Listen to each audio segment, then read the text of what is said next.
Welcome, friends. Welcome to the program, and thank you for joining us. Lou, how are you?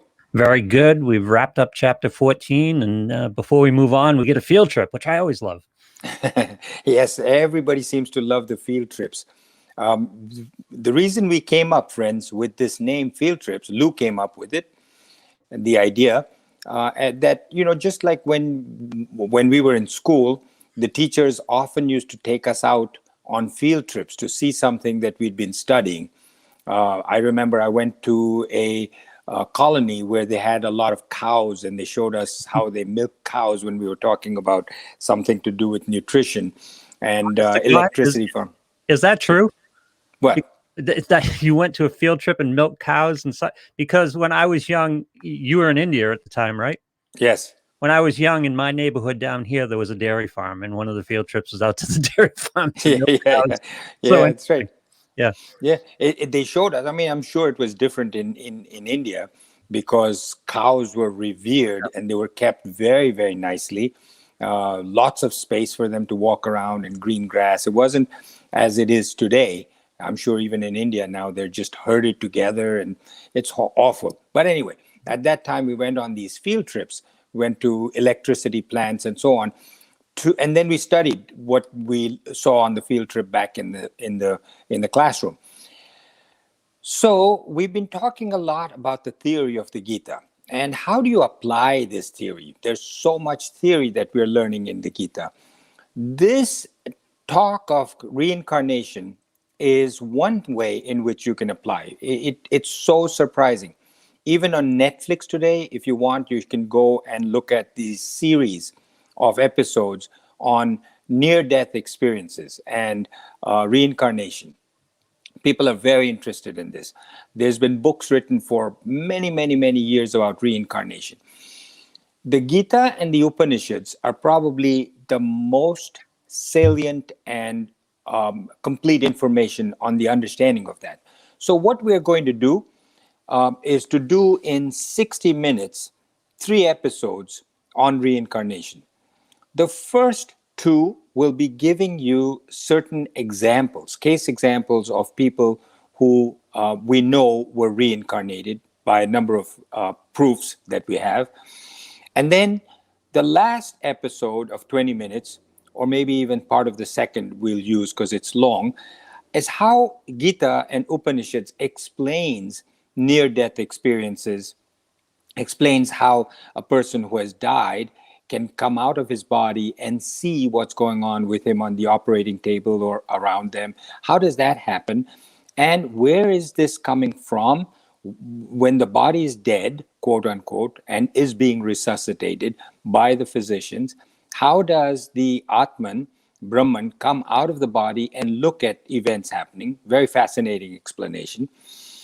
And what makes the body reincarnate, what makes the Atman reincarnate in the first place? Because that's basically a big theme of the Gita. Because you remember Krishna told Arjuna, don't grieve for killing your cousins, because even though they're your cousins and your blood relatives, they're evil people and they're a blight on society, and your duty is to kill them in order to restore morality to the country.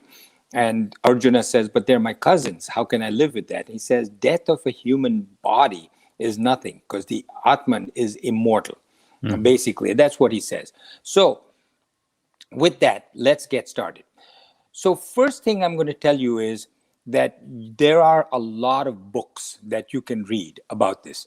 And the most important for those of you who are just starting on this and you'd want to know a little bit more is a book on Edgar Cayce. I have many of these paper books here. It's called Many Mansions, the Edgar Cayce Story on Reincarnation by Gina Cerminara, Cerminara, Cerminara, for those of you who are listening on audio podcasts. It is a fascinating, fascinating book on Edgar Cayce, and I'll talk to you a little bit about that. The second one is this book called Demystifying Reincarnation by Chaitanya Charan.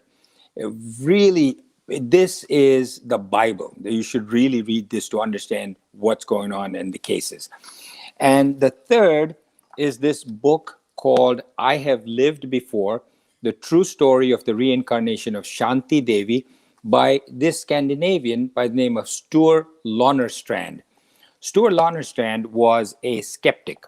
When he heard about Shanti Devi in the early 1900s, he says, I'm going to travel from wherever it was, Sweden or Norway, to India to prove that this is a hoax. There's no such thing as reincarnation.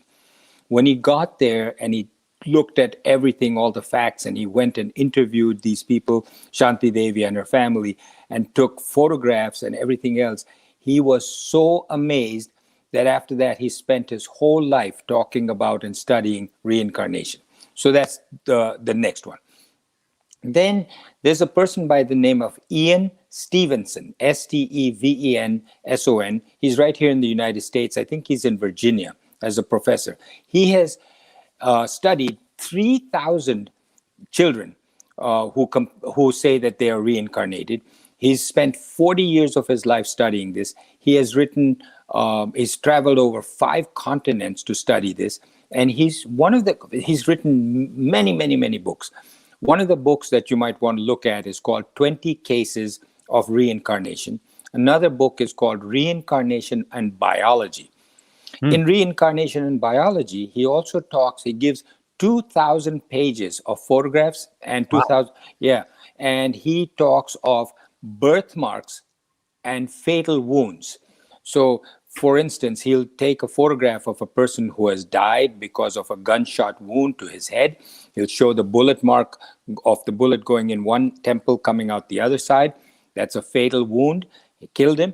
And when he's reincarnated, that same Atman, he shows that the child being born has the same birthmarks on both sides where the bullet holes were. And the fact that this child then says, this is the person who I was when I was killed. It happened once, twice, you can say, maybe it's a coincidence. When you see 2,000 pages of this, there's no disbelief over there. And he says 35% of kids who have recollections of past life have such birthmarks. Wow. So, this is a fascinating subject. And what I want to get to by the end of this is to also tell you what the Gita and Upanishads say, how these things occur. So hang with me. And Lou and I felt that since many of you travel, and your travel distance is about 20 minutes, that we should make these 20 minutes episodes and have 3 of them connected together. And you can listen to it at your own pace. Yep. So Lou, were you saying something? I'm sorry if I interrupted you. No, I'm just exerting amazement at some of these things that you brought up and in summaries of these books. Fascinating. Hold on to your horses. Wait till I get to some of the cases. And by the way, friends, you can look these cases up on Google or Wikipedia, YouTube. They're all such interesting and fascinating cases that they're over there. And in books, of course. So past life memories of these kids, usually you say under hypnosis, you can come up with these past life memories. For those of you who have followed me, Lou and I we started this with my memories of a psychiatrist, right, Lou? Yes. And we called it, just without the name Gita, we just said Memoirs of a Psychiatrist. I think they can still find this, Lou, on either Facebook. They're still available, certainly on Facebook and on YouTube as well. I think they're up there on YouTube as well. And I'm not sure if there are I don't think we put them on our early episodes of the podcast, but maybe we can release those as we go. Yeah, so Memoirs of a Psychiatrist. One of the things that I talked about is when I was a young psychiatrist, just learning how to do hypnosis, I was playing around with hypnosis, and the group of nurses asked me to hypnotize one of them.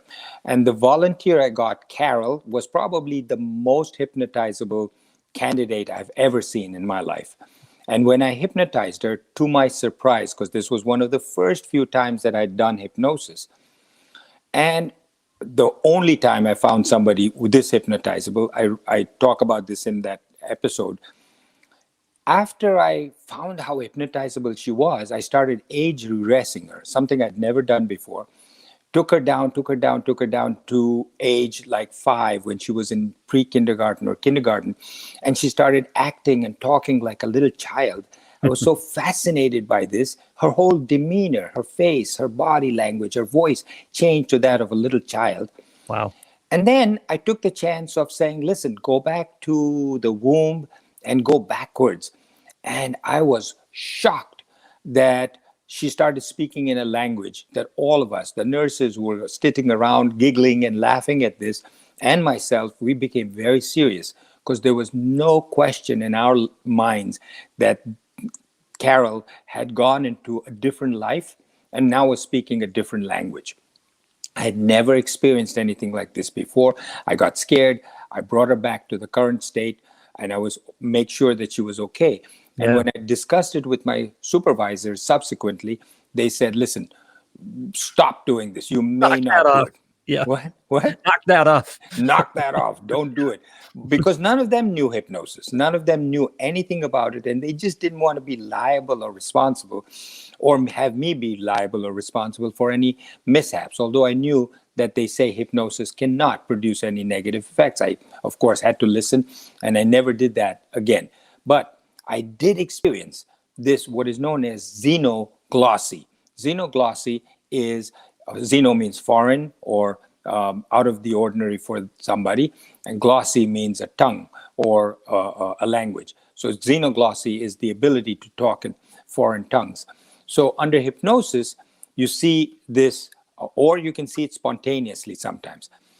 The question is, are these past memories the results of a child's normal knowledge, something that he has heard, something that he's seen, or is it the results of the child's imagination? Something a parent has said that he's heard and he's bringing up. And the way to determine that is to what extent does this child have this memory, the details that the child goes into, and the proof of what the child is saying. And I will give you some very fascinating cases. Are they the result of an exaggeration? Are there written records that prove what this child is saying? Are there birthmarks on the child? Are there neutral third parties that confirm what this child is saying that about the person that passed away, that he or she says that he is? Is this a matter of fraud by the parents or by the investigators? Are they doing it for incentive? Is there an incentive for them, for some money incentive, fame, popularity, religious, that they want to convert people to their religion for something? The child, does the child's memories distress the parents? Because if it's distressing to the parents, then you say this is not something that they're promoting on their own. Right. And near-death experiences, which I'll tell you about, which will be fascinating. Who am I? That's the other question. The brain produces consciousness, or so we thought. Now you'll find that there's something totally different, and it's very, very fascinating, because people function normally with almost zero brain matter. Remind me if I forget. Yeah. Don't to talk about that. This is not just in India or Asia where people are more accepting of reincarnation, but it's all over the world, everywhere. Many of the cases that I'll be talking to you about are from the United States itself. Vedic texts such as Bhagavad Gita, Upanishads, quantum physics now all talk about the explanations of reincarnation, how it happens. So let's start with Edgar Cayce.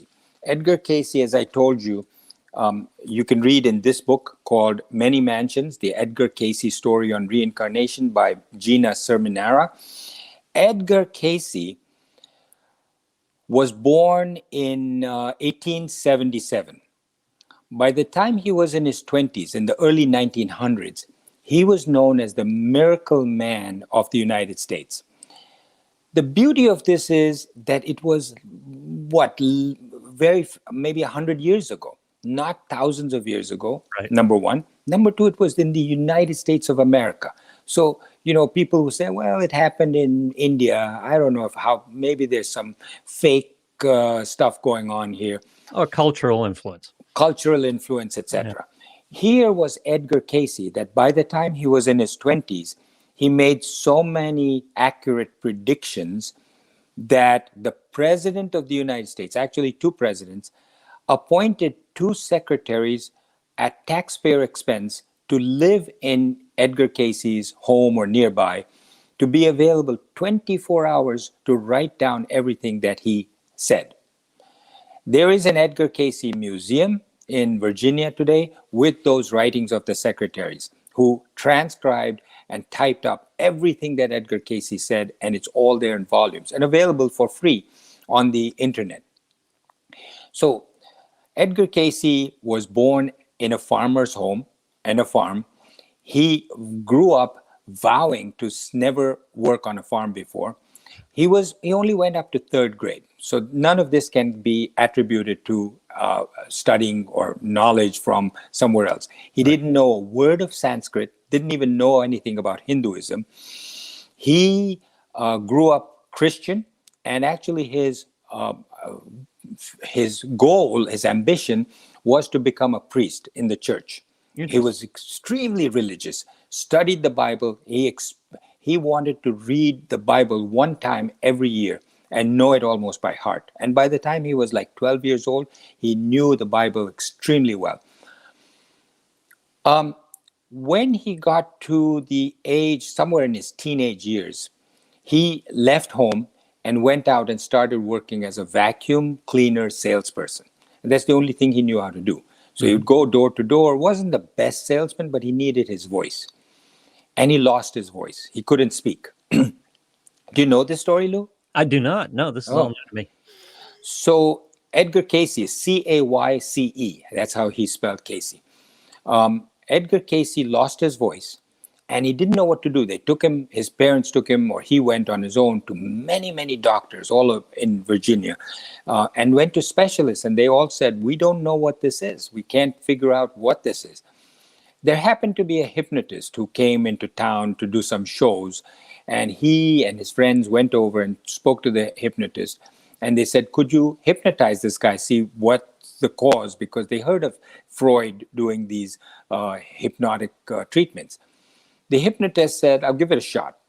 He hypnotized him, and under hypnosis, curiously enough, Edgar Cayce, on the first hypnotic thing, lay down on his back.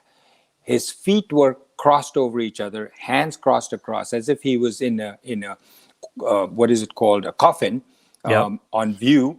And he started speaking in a voice different from his own. Here's a guy who lost his voice under hypnosis, started speaking like a second entity, not himself. This was not Edgar Cayce speaking, but another entity speaking as if he were speaking to Edgar Cayce. And in that voice, he said, the voice said to him, Atman is what he described it later as, Edgar Cayce, said to him, take some warm towels and put them on your neck. Do this, XYZ, and your voice will return. And his voice did.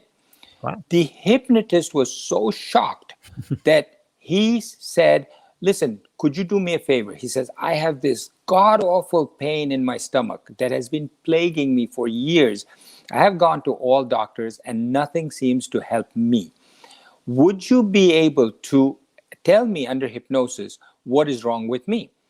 Edgar Cayce said, listen, you've helped me a lot with this voice of mine. Sure, I'll be happy to help you. So Edgar Cayce so the hypnotist put Edgar Cayce in a state of hypnosis and said, could you tell me what's wrong with my stomach? Again, the Atman, the entity, other entity, through Edgar Cayce's voice said, this is what you need to do. Gave him a series of different things he should take and eat and drink. And the hypnotist tried it. And within a week, his pain, which had been there for years and untreated by doctors, went away. Now, if you read this book, I can speak for hours on this because I love this. What Edgar Cayce did was he treated so many people who in his locality were untreated by others. Because don't forget, this was in the early 1900s or late 1800s. Medicine was not what it is today. Right. He treated these people and they all got better. People started writing to him from all over the United States. There were no cell phones or telephones at that time. People would write letters or telegrams. He got letters and he learned that he had this unique skill. If he asked somebody his name, date of birth, and where they were born, then he would be able to actually get a vision under hypnosis of this person and tell them exactly what their ailments were. And his treatments, some of them are still practiced today. He came up with treatments for surgical procedures that we follow today. He actually said, go to the hardware store, get a 2-inch or 3-inch nail, boil it. That was sterilization. Take it out, tell the surgeon to put it through the joint, through the bones at such and such a point, and something like that would be solved. You'll have to read the book for the details about all of these things. But, and here's the part that is interesting. So also, sorry, the government of the United States says, listen, we've heard about you, read about you in Life magazine, Time magazine, but we're actually asking about something different. We've been drilling in Texas for an oil well. We've spent like 2 years drilling. We know there's oil there, but all our efforts to find this oil well have been unsuccessful. And can you, under hypnosis, tell us what we're doing wrong? He hypnotized himself. In the first session, he said, you should dig at such and such longitude, such and such latitude, and go down exactly so many feet, and you will hit oil. And they did. And many other things like that proved to the government, to the president, that this guy was no hoax. The question arises, how does the brain come up with this? How does consciousness, how does the Atman know that? So how is that information transferred? How is that information transferred from what Edgar Cayce says? It's all available. It's all there in the Akasha. Now, Akasha in Sanskrit refers to ether. And he says it's all there in the ether. And it's written there in the karmic records. Now, here's somebody who never knew anything about karma talking about karmic records. And he gave this. Now, he also said that if I come up with these solutions for money-making purposes, then I get severe headaches and my power to do this is diminished. So I'm not going to do it, because somebody asked him also, he said, could you tell me which horse is going to win in this horse race? There's always that guy. Yeah. So he told him the horse won. The guy made a lot of money, but Edgar Cayce's abilities for prophecies dropped tremendously, and he got severe headaches. And he also heard from within him that he should not be doing this. Whatever he should do for the benefit. Now, this is karma, again, karma yoga. Yep. He says, whatever you do, you should do for the benefit of others. Don't do it for personal benefit or for money or popularity or fame. Same thing that Gita teaches us. And Edgar Cayce died penniless. He had no money. He read tremendous amount of readings every day, and he helped hundreds, maybe thousands of people. And I'm belaboring this, so forgive me. So I'll cut it short. In 1923, he started doing these public free readings for people in the hundreds, if not thousands, from 1901 to 1923. And as I said, he was a very religious man. 1923, an extremely wealthy, very nice, decent newspaper man offered to build a hospital for free for patients that Edgar Cayce wanted to treat. He says, why don't I build a hospital in Virginia for these people? And Edgar Cayce said, good, as long as it's for free, you don't take any money, I don't take any money, we just do this for free as karma yoga. Then he didn't call it karma yoga. Right. Then I'm okay with that. So then this person, I forget his name, built the hospital and said to Edgar, would you be willing to do a reading on me? He said, sure, you've paid all this money for this hospital, you've done a good deed, I'd be happy to do this reading for you. So the man flew over from wherever he was, Ohio or someplace there, came over to Virginia and sat with Edgar Cayce and said, okay, and under hypnosis, what do you want to know? He says, I have nothing wrong with me. And most people who come to you ask for health problems. He says, I'm very, very healthy. I'm very wealthy, and I don't need any of those issues. But I am very curious about stars and planets and planetary influences. Now watch this. This is 1923. 22 years after he started giving these readings. Up to that time, and this is why Edgar Cayce's life is divided into two phases. The first phase, till 1923, he talked about health issues, help people with their health. Second phase, he talked about reincarnation. And so he said, tell me about planetary influences and what influence that has on my life and my future and my luck. Edgar Cayce hypnotized him and said, you know what? The Akashic readings say, they give me all of this information about your planetary readings, but really, it tells me that you were a very pure man in your previous life. And Edgar Cayce himself was shocked when he heard that. And he, being a devout Christian, said to this man, he says, I don't believe this reading that I just did. Although I'm giving it to you, this is what I heard, this is what I'm telling you, I don't believe it. His family said, go with what you heard. And he said, no, I'm a Christian. I don't believe in reincarnation. Yeah. So, although Christ did, by the way, and early Christians did, Edgar Cayce said, I don't believe it. I'm going to erase this. I'm curious about that, the Christian part of this, because part of Christian teaching is the quote unquote well of souls, where there were a limited amount of souls that just, I'm guessing, just kept being reincarnated. So yeah, so we don't want to go off on a tangent right now, but certainly we'll be happy. I'll be happy to talk about how different religions metamorphosed into away from reincarnation at that time. But initially, all religions believed in reincarnation. So he told him this, and he actually said, because of all your good deeds, you were a monk in your previous life. You did nothing but good to people. And because of that, you chose a life where you are now as you are. Healthy, extremely healthy, you have nothing wrong with you. Wealthy, you have all the money, and you are now doing very good things for people, again, like you did last time, helping people out. And you will have nothing but good. It has nothing to do. It has less to do, he said, with planetary influences and stars, as you asked me to do, and more to do with your previous good deeds in life. That is an opening statement. After that, so many other people came to him. And the second half of his career, he died when he was 67 years old. Edgar Cayce died when he was 67 years old. The second half of his career mostly had to do with readings from people's past lives, including his own.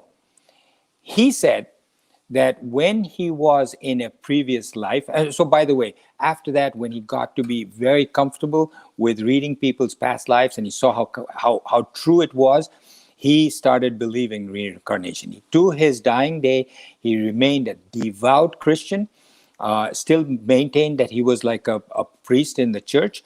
However, he started believing in reincarnation. He then told about his own reading.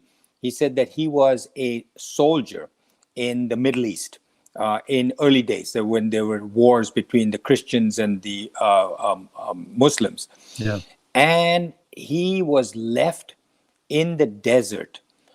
He was cut and on like torture and left to die in the heat of the sun in the sand. And he said it was the worst torture ever.